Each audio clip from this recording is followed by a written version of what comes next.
तो हमें तो उसमें इतना बता दें कि वो पानी कुओं के अंदर पहले साफ पानी आता था, अब काला पानी क्यों आता है, उसका क्या कारण है? कहने वाले कह रहे वो पानी काला इसलिए आता है कि अंदर जमीन के अंदर कोयला है। कोयला है तो एकदम से कोयला हुआ नहीं, और कोयला वो कुएं खराब हुए हैं जो उसके 5 किलोमीटर एरिया के अंदर ही क्यों खराब हुए हैं? उसके 50-20 किलोमीटर दायरे के अंदर कुएं हैं, वहाँ दूसरे वालों के अंदर पानी साफ है। उन्हीं के आसपास वाले जैसे वेलपेट नंबर 14 के पास में, 9 के पास में, 13 के पास में, उस वेलपेट के पास वाले कुएं क्यों खराब हुए?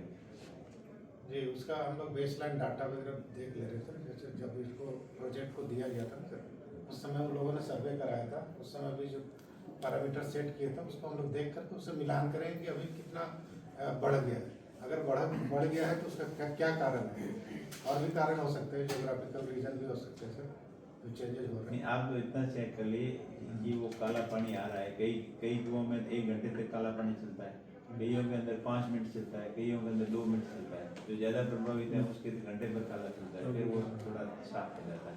तो वो पहले 1 मिनट से लेकर 1 घंटे तक जो पानी खराब आ रहा है वो किस वजह से? हम लोग उसके भी सैंपल लिए हुए सर। और वो गाँव वालों का कहना है कि ये अंदर जमीन के अंदर वाइब्रेशन करते हैं, ये ब्लास्ट करते हैं, इसके अंदर वाइब्रेशन करते हैं, तब जमीन फट जाती है। जमीन फटने की शिकायत आती है। तो जो पानी है उसके साथ में वो केमिकल वगैरह जो डालते हैं वो उनके साथ में मिक्स हो जाता है, या क्रू की मात्रा मिक्स हो जाती है, या वो जो पानी जब डालते हैं अंदर वापस, जो ये कह रहे हैं ना 1000 मीटर नीचे डालते हैं, तो वो डालते या तो उनकी लाइनें सड़ गई होगी, खराब हो गई होगी, जो लाइनें लीक होगी, वो 1000 मीटर नीचे नहीं जाता होगा, वो पहले ही 200 मीटर पे 150 मीटर पे पानी स्प्रेड करके फैल जाता होगा, तब जाके वो खराब होता है। कुछ तो कुछ कारण है उसका। भाई ये कह रहे हैं हम 1000 मीटर नीचे डाल रहे हैं। एक पहली बात तो 1000 मीटर नीचे गंदा पानी क्यों डाल रहे हो आप? जो भी वेस्ट पानी निकल रहा है आपका उसको ट्रीट करना ये बोलता है जो निकालता है सर, वो जो लिक्विड जो है उसमें ऑयल वगैरह भी रहता है, फिर ऑयल को वो एक्सट्रैक्शन वगैरह कर लेते हैं। उसके बाद फिर दोबारा जो प्रोड्यूस वाटर बनता है उसको वॉइड जो क्रिएट हो जाता है ना सर, उसको डालते हैं, उसको प्रेशर के साथ में डालते हैं, रिक्वायर्ड प्रेशर में, सो दैट मतलब जो सो और भी जो तेल के जो है अंदर में रिजर्व, उसको फिर वो दोबारा दूसरे वेल से उसको एक्सट्रैक्ट करेंगे। इसके लिए कहीं प्रोसीजर में कमी है उसकी, वो या तो ऊपर स्प्लिट करता होगा ऊपर, या तो लाइन फूट गई है, या कंपन करने से जमीन के अंदर दरारें आ गई, उसके में से पानी वापस ऊपर आ रहा होगा, कुछ तो रीजन होगा उसका। पानी के साथ में जो आप इसको सूंघते हो ना तब उसकी बदबू आती है, वो भी मतलब पेट्रोलियम प्रोडक्ट की जैसी बदबू आती है, जैसी उसके वेलपेटों के अंदर बदबू आती है वैसी बदबू उस पानी के अंदर आती है। इसका H2S की बदबू आती है। H2S उसके अंदर मिक्स हो रहा है कहीं, थोड़ा बहुत लीक हो के मिक्स हुआ। हम लोग क्या है सर, हमारा एक्चुअली मैंडेट में तो वो सारा उतना नहीं है, जमीन के अंदर का कैसे क्या है, एक्चुअली उसके डिपार्टमेंट ही अलग है। जो मेरे ख्याल से आप तो उस पानी को जांच करेंगे तब पता चलेगा इस पानी के अंदर पानी का जांच कंटेंट है, क्या ये पानी पीने लायक है, क्या ये पानी कृषि योग्य है, अगर है तो इसके अंदर कौन कौन से कंटेंट, कितनी मात्रा है, वो रिपोर्ट चाहिए हमें। हम कहते ही किसी को परेशान करने का मकसद हमारा बिल्कुल नहीं है। हम तो ये चाह रहे हैं जब वहाँ प्रोडक्शन हो रहा है उसके 4 गुना और हो और लोगों को रोजगार मिले, लेकिन वो पानी के कुएं खराब करके आसपास का वातावरण खराब पोल्यूटेड करके आप दूषित करके फिर आप प्रोडक्शन किया हुआ क्या फायदा? ये लोगों का जीवन यापन उनके जीवन के साथ में खिलवाड़ नहीं होना। आज कितने प्रकार के रोग फैलेंगे इसने करने से।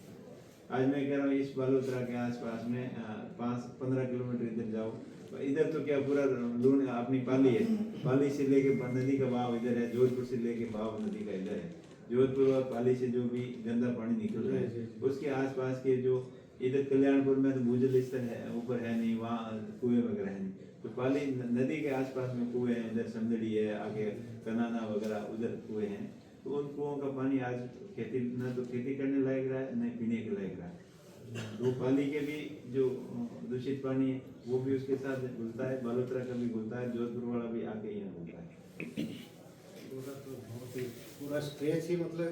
हाँ, तो आप देखो ना एक बार अभी दिन में कभी वैसे ही घूम के आप देखना ये पानी भरा हुआ पड़ा है, इसका सैंपल लेके टेस्ट करो इस पानी के अंदर क्या है। एक सीवरेज का पानी है वो कोई इतनी गंदगी नहीं फैलाता, इतना भी बदबू घर का भाई मल का पानी हो गया, वो कोई इतना नुकसान नहीं करता। लेकिन केमिकल वाला पानी जिसके अंदर पानी से तो जिसके अंदर एसिड है, जिसके अंदर तेजाब के chemicals हैं। और बहुत सारे केमिकल्स हैं, जो कलर्स हैं, जो डाइंग वाले हैं, वो केमिकल तो हार्मफुल तो वो है। और इसका सलज जो हम ये कह रहे हैं ना, ट्रीटमेंट करके आपके CETP प्लांट बना के हम यहाँ सॉलिड वाटर ला के इसको ये उड़ा के छोड़ते हैं, तो वो भी कुछ नहीं करते, वैसे ही आता है जो ओवरफ्लो हो जाते हैं। बारिश का पानी भी आपने देखा इतना खुला पड़ा, इसके अंदर बारिश आएगी, बारिश का पानी नीचे तो चौकेगी नहीं जमीन, क्योंकि ऑलरेडी अभी भी पानी साथ कोर्ट में तो हाई कोर्ट की भी टीम आगे गई थी, सुप्रीम कोर्ट। तो मैंने सजेशन ये दिया था कि यहाँ बड़ा 200-250 mld, जैसे मान लो अभी ये कह रहे 18 mld हमारा प्लांट है फुल के, इसकी इससे ज़्यादा कैपेसिटी नहीं है।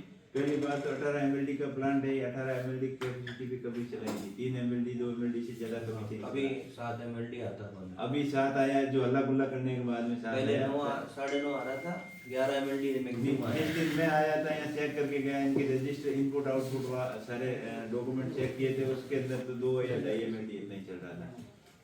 11 mld मैक्सिमम आया है आज दिन तक। अभी वो कब आया है, जब डंडा होता है कि हल्ला गुल्ला होता है तब चलाते हैं, नहीं तो आराम से कोई आवाज नहीं उठाने वाला तो सीधा बारिश के दिनों में तो सीधा नाला खोल दिया, JCB ला के उसके रिजर्व बंड तोड़ के पानी नदी के पानी के साथ में मिला दिया।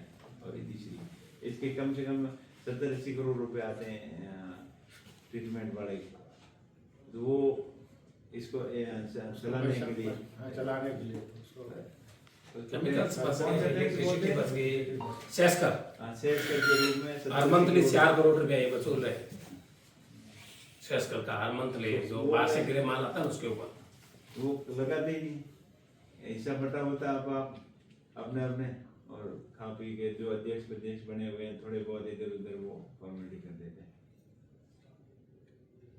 तो अब आपके पास में ऑर्डर खाली इस प्लांट का उसका है, तब तो आप की बात करो। सारा एक्शन ले रहे थे, इनसे प्लान वगैरह भी ले ले रहे हैं, किस तरह से मतलब जो भी रेन वाटर जब आएगा तो उसमें आप किस तरह से मैनेज करोगे। ठीक है सारा इनका तो मेन यही है कि इनके रेन वाटर स्टोरेज का कोई सिस्टम है नहीं, इसका भी पानी इस गंद के साथ में धुलधुला के, ये रोडें वगैरह धुलधुला के पानी बाहर ही जाता है, अंदर नहीं रहता नहीं, ये हकीकत बात यही है। अंदर FFRP पॉन्ड है, उसी में रहता है सर, बाहर आउट में कुछ भी उसका मेजरमेंट करवा लो एक बार। हाँ कह रहे हैं FFRP का मेजरमेंट कर लो, कितना पॉइंट की साइज क्या है भाई इतना बड़ा है तो वो आपको मेजरमेंट कर लो, नहीं है जो बार बार उसमें जोड़ दे रहे हैं। और बढ़ाना है, इनहेंस कर देंगे। इनहेंस करना है, इसीलिए हम लोग भाई आपके 5 एकड़ की जमीन है तो कम से कम 1.5 एकड़ का पॉन्ड होना चाहिए। वो कैपेसिटी है उसमें, इंजीनियर आप सब लोग सारी चीजें सामने आ जाएगी, कैशमेंट एरिया कितना है और उसकी कैपेसिटी क्या है। एक पर जो गाइडलाइन होना चाहिए स्टोरेज के लिए, रेन वाटर के हिसाब से वो डिजाइन और दूसरी रेन वाटर वगैरह ये ड्रेनें बनी हुई है टूटी फूटी पड़ी है, इसके अंदर तो पानी वैसे ही, इसके अंदर थोड़ी नहीं सर वो पूरा बनाएगा आपकी बात की रोड है, ये पक्की रोड क्यों नहीं करवा देते आपको सब काम पूरा करना रिपेयर करेंगे। नहीं, ये जो रोड है ये आप बिटवीन की क्यों नहीं बना रहे? सर वो तो गवर्नमेंट रोड है सर, फिर भी हमने आप बना सकते हैं अपनी रोड। नहीं नहीं, गवर्नमेंट रोड तो नहीं है, आपने ली है जमीन, आपकी रजिस्ट्री है पंचायत से। नहीं सर वो वाला रोड नहीं है, यहाँ से अटैच जो है ना, नहीं अप्रोच रोड आपके 1 किलोमीटर वाला टुकड़ा ये है। आगे खेत था साहब दूसरे का, उस खेत से इन्होंने परचेज किया है, परचेज करके इनके नाम की रजिस्ट्री है, और फिर इनको पहले यहाँ जो जमीन से इनका रास्ता था नहीं, वो तो आपको ही फायदा है बनाने में। इनिशियली सर इसको आप लोग बनाइए और अंदर में भी पूरा कॉन्ट्रैक्ट मेरे को सर नॉलेज में, मैं नॉलेज से यहाँ आया, ऐसे आया। और इसके वाला जो साफ सफाई कितना डस्ट वगैरह है ना सब रोड पे तो डालना और नहीं अंदर आते ही अभी बारिश सीजन खत्म हुए 3-4 महीने हो गए, तो आप साफ सफाई ये बबूल की झाड़ियां काट के घास फूस काट के एकदम साफ नीट एंड क्लीन, और क्या? कोई भी आए विजिट आपका- करने के लिए उसको ऐसा आपका लगे कि हाँ ऑफिस यहाँ देखा इस तरह का निस्तारण हो रहा है। इतना मतलब क्लीन रहता है, नीट एंड क्लीन रहता है। आपने इसको ठीक से मेंटेन नहीं किया, मेंटेनेंस का बहुत बड़ा आपके पास प्रॉब्लम है। चलो ठीक है, और इसको improve करेंगे ठीक सर हम। ठीक हो इसको Greenery improve और इम्प्रूव करने के लिए हम Sure, sir. पूरा सजेशन देते हैं रिपोर्ट में। है।